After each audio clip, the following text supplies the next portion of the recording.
দুনিয়ার বিবি, দুনিয়ার ভাই বারাদার, গ্রামের সবাই আমার তারাই দিতে পারে।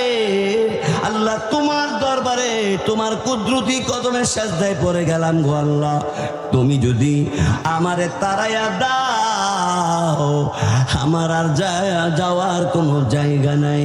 তুমি যদি না মাফ করো গো তাহলে আমি যাব কোথায়? তুমি বলো বলো, আর গুনাহ করব না। সাজদায় পড়ে আল্লাহর কাছে গভীর রাতে কান্দে। আল্লাহ ডাক দে বলে, বান্দা এতদিন পর্যন্ত বিবির আদর, মার আদর, বাবার আদর, আর কত মানুষের ভালোবাসা পাইছিস, আর এত গুনাহ করার পরে আজকে গভীর রাতে তাহাজ্জুদের নামাজের টাইমে তুই আমি আল্লাহর কাছে কান্দ। বান্দারে কান্দিস না, না আমি মহান আল্লাহ রব্বুল আলামিন তোর জিন্দেগির গুনাহ মাফ করে দিছি।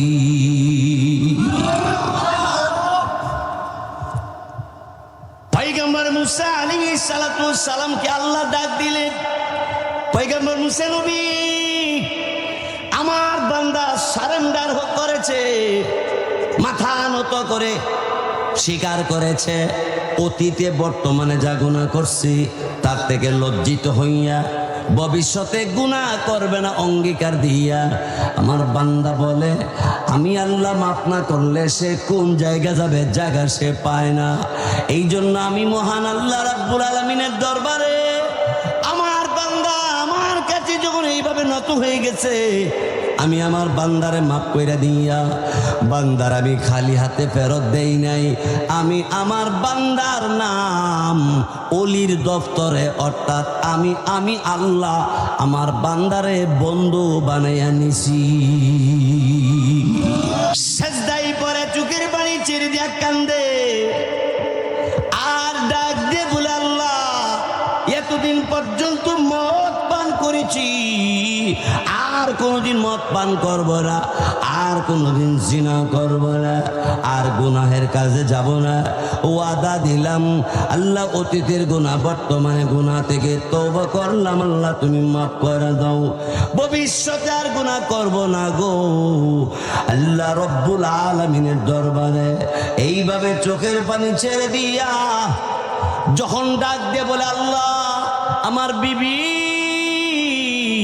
আমাকে বাড়ি থেকে তাড়াইয়া দে, ঘরে জায়গা দেয় না, আমার ভাই বারাদার আত্মীয় স্বজন আমার এই গ্রামে জায়গা দিল না। আল্লাহ রাব্বুল আলামিন দুনিয়ার বিবি, দুনিয়ার ভাই বারাদার, গ্রামের সবাই আমার তারাই দিতে পারে। আল্লাহ তোমার দরবারে তোমার কুদরতি কদমের সাজদায় পড়ে গেলাম গো আল্লাহ, তুমি যদি আমারে তাড়াইয়া দাও আমার আর যাওয়ার কোনো জায়গা নাই। তুমি যদি না মাফ করো গো তাহলে আমি যাব কোথায়? তুমি বলো বলো, আর গুনাহ করব না। সাজদায় পড়ে আল্লাহর কাছে গভীর রাতে কান্দে। আল্লাহ ডাক দে বলে, বান্দা এতদিন পর্যন্ত বিবির আদর, মার আদর, বাবার আদর, আর কত মানুষের ভালোবাসা পাইছিস, আর এত গুনাহ করার পরে আজকে গভীর রাতে তাহাজ্জুদের নামাজের টাইমে তুই আমি আল্লাহর কাছে কান্দ। বান্দারে কান্দিস না, না আমি মহান আল্লাহ রব্বুল আলামিন তোর জিন্দেগির গুনাহ মাফ করে দিছি।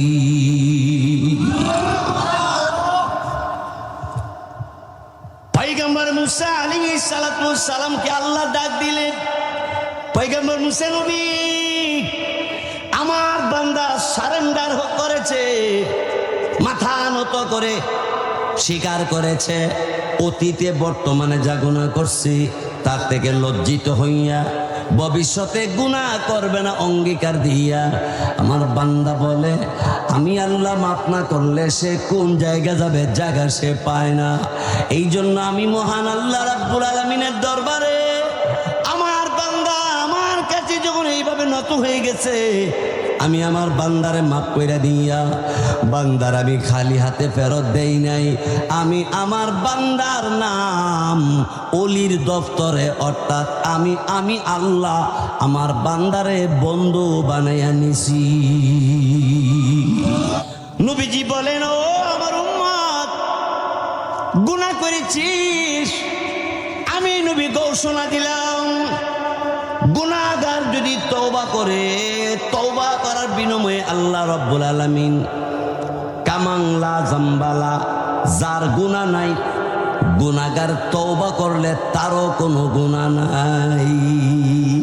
তিলিনগর পশ্চিম পাড়া মুসলমান ভাইয়ের আমার, পর্দার ভিতরে মা বোনেরা ভালো করে লক্ষ্য করো, কারণ এই দুনিয়ার জমিন নিয়ে কেউ থাকতে পারছে না, পারবো না, ঠিক কিনা জোরে কোন? কত মানুষ আইল গেল, কেউ তো রইল না, বলেন সবাই। কত মানুষ আইল গেল, কেউ তো রইল না, তুমি আমি এই জগতে থাকতে পারিব না, ঠিকই না? থাকতে পারবো? থাকার কোনো ব্যবস্থা আছে ভাই? তাহলে কি নিয়ে যাব কবরের ভিতরে? বিয়ের বাড়ি গেলে মিষ্টি নিয়ে যাইতে হয়, না নিয়ে গেলে বিয়াই গুসা। মেয়ের বাড়ি গেলে কিছু না নিয়ে গেলে মেয়ের শ্বশুর শাশুড়ি গুসা। আহারে, টাউন থেকে শহর থেকে বাড়িতে আসলে কিছু না আনলে ছেলে মেয়ে গুসা, বিবি গুসা। তুমি যে মহান আল্লাহর দরবারে যাইবা, আল্লাহর দরবারে তুমি কি নিয়ে যাইবা? তুমি কি একবারও ভাবো না? তুমি কি একবারও চিন্তা করো না? আহারে, দুনিয়ার বিয়ায় দুনিয়ার কেউ গোসা হইলে কোনো না কোনোভাবে বাঁচার একটা ব্যবস্থা করা যাবে। আমার আল্লাহ মাওলা পাক যদি গোসা হয়, বাঁচাইবার জন্য কেউ নাই, কেউ নাই।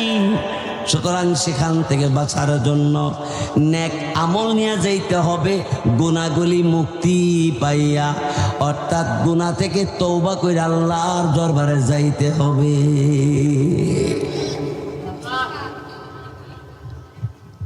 ভাইসব আমার, বন্ধুরা আমার, এই জন্য গুনাহ, কত রকমের গুনাহ আছে রে ভাই।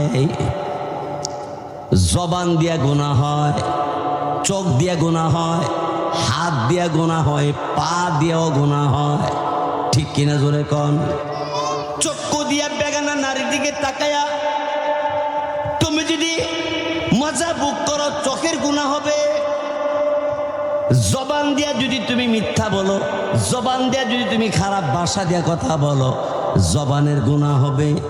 হাত দিয়া যদি তুমি অবৈধ টাকা পয়সা মাল সম্পত্তি গ্রহণ করো, হাতের গুনাহ হবে।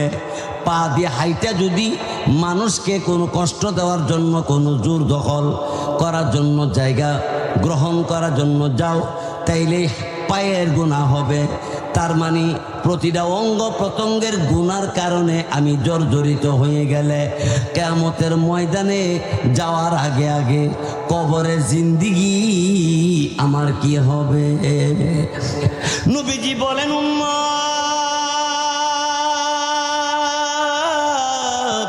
উম্মতেরা যত ভয়ঙ্কর জায়গা রয়েছে তার মধ্যে কবর বড় ভয়ঙ্কর জায়গা। কবর মতো ভয়ঙ্কর জায়গা আর কোথাও নাই। কারণ ভাইয়ের আমার, বন্ধুরা আমার, কবরের ডাইনে বামে সামনে পিছনে মাটির বেড়া বেড়া, মাটির বেড়ার উপরে কাঁচা বাঁশের সাইমানা, এরপর মাটি, থাকবে না কোনো সাথী আর বাতি। গুনাহ লইয়া ওই কবরে ঘুমাইলে কেমন করে রে, কিভাবে তুমি আল্লাহর কাছে জবাব দিবা? তুমি চিৎকার করে কাঁদবা, তোমার ডাকের জবাব কেউ দিবে না, দেওয়ার মতো তোমার কোনো শক্তিও থাকবে না। এই জন্যে কারো উপকার না করতে পারলে কমপক্ষে ক্ষতি করেন না। আল্লাহওয়ালাদেরকে কোনোদিন গালি দিবেন না। আলেম ওলামা হলো নায়েবে নবী। হক্কানি আলেম ওলামাকে যারা গালি দিবে এর বিচার জগতে আল্লাহ করবে। আলেম ওলামাকে যারা শত্রুতামি করবে, দুশ্মনী করবে, আলেম ওলামাকে যারা ক্ষতিগ্রস্তের মধ্যে ফালাইতে চেষ্টা করবে, আমি আল্লাহকে সাক্ষী রেখে বলি, আপনারা ভালো আলেম ওলামাকে জিজ্ঞাসা করবেন, তার ঠিকানা জাহান্নামে হবে, তার ঠিকানা জাহান্নামে হবে, কবরে তার ভয়াবহ হবে, দুনিয়ার জমিনে বেউজ্জতি হইয়া যাইতে হবে, উপায় তার থাকবে না। আমার ভাইয়েরা, আমার পরে আল্লামা আজিজুল ইসলাম জালালী সাহেব বয়ান করব, মনে হয় 5 মিনিটের ভিতরে না এলো 6 মিনিটের ভিতরে আই করব। আর এরপরে যিনি আসবেন আল্লাহর ওলি আল্লামা মেরাজুল হক কাসিমি সাহেব দামাত বরকাতুহুম। আমি আপনাদের সামনে 9:30 পর্যন্ত বয়ান করব নিয়ত করছিলাম, কিন্তু বাইরে গেছে প্রায় 9:45। এই জন্য আর 5টা মিনিটে বাকি কথাটা বলি। গুনার কত পথ আছে দেখেন। যেমন আপনি রাস্তা দিয়ে চল